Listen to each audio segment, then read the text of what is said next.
This video, we're going to do our getting ready for calculus. It's the second of three that has to do with radicals. And once again, as a reminder, we're not really going over basic radical properties. We're just kind of emphasizing the radical properties that you're going to see more often in your calculus style problems. And so for this one, it's going to be rationalizing numerators and denominators. So just a quick review. What is a conjugate? Okay, so a conjugate, notice you have the same terms, right? You've got two terms of binomial, but the only difference is the sign is opposite between the terms. So you've got a plus b and a minus b. So you keep the first term as is, but you change the sign of the second term. And so this is special because when you multiply conjugates, you may remember from your algebra class, you create what's called a difference of squares, where you can just square the first term and you can square the second term, and then it's just a difference of those two squares. So we're going to use that as well in some of your problems. So just remember that one. And then what does it mean to rationalize? We can rationalize numerators and denominators in algebra. Probably most commonly, and in your precalculus class, you're usually rationalizing the denominators, generally to give your answer in standard form. But sometimes it's to manipulate expressions around, which is also common. So we want to eliminate the square roots, which is most often, but really just any irrational number if we wanted to be in general from the numerator and denominator. So a few basic examples are kind of laid out right here. So just as a recall, if you had 5 over the square root of 3 and you wanted to rationalize the denominator, we would multiply the top and bottom by the equivalent of 1. But we know that when we multiply a square root of 3 times the square root of 3, you really just get 3, right? Or you can say the square root of 9, which just is 3. And then you would have to do the same thing across the top. And so your final answer would look like this. Now, mathematically, these are equivalent answers, but this one is called rationalized and is often considered to be in standard form or more simplified form, if you want to think of it like that. So you do the same concept over here. If you have a binomial, like we said above, you can use the conjugate. So if you multiply the conjugate by the numerator and denominator, which once again, this is just an expression equivalent to 1, what happens is you just end up with a number in the denominator.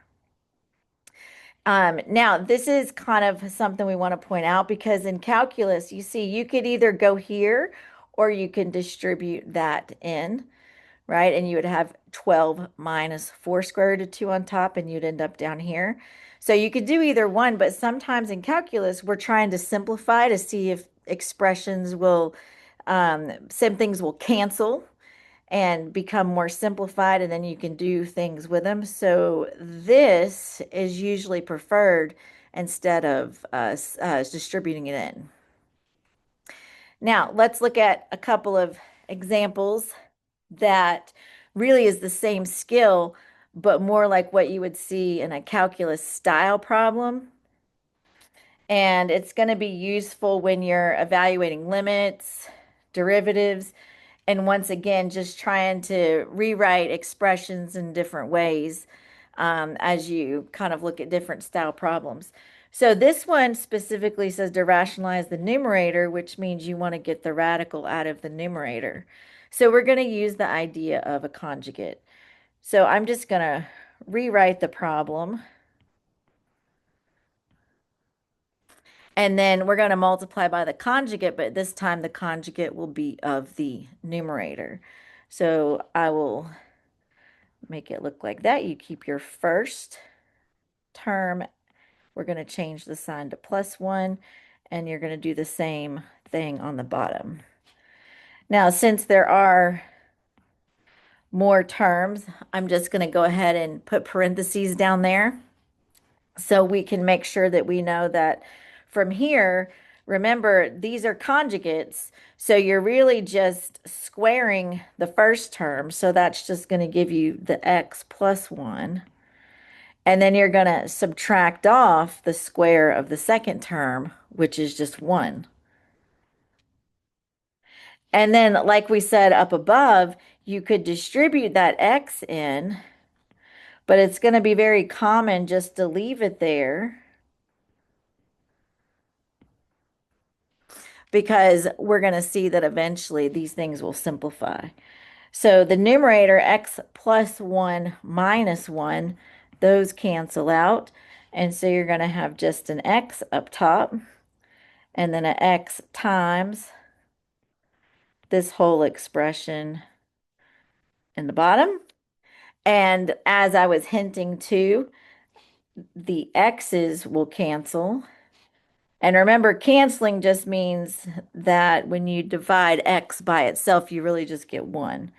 So we would say this expression will simplify down to this expression. So if we had to rationalize the numerator here, it would take us down to this answer. And that's going to be useful when you take that in context and put it into some other style of problems. But this is the algebra skill that needs to be intact. Okay, so we would say your final answer, if it's rationalized, looks like that one. If you go to number 2, same type of thing, you're rationalizing the numerator. So we'll just go right here and you'll multiply the square root of x, but we're going to change it to plus 2. And I'm going to emphasize my use of parentheses around all of the binomials. So if we go down to here, you can square the first term and then you can subtract off the square of the second term.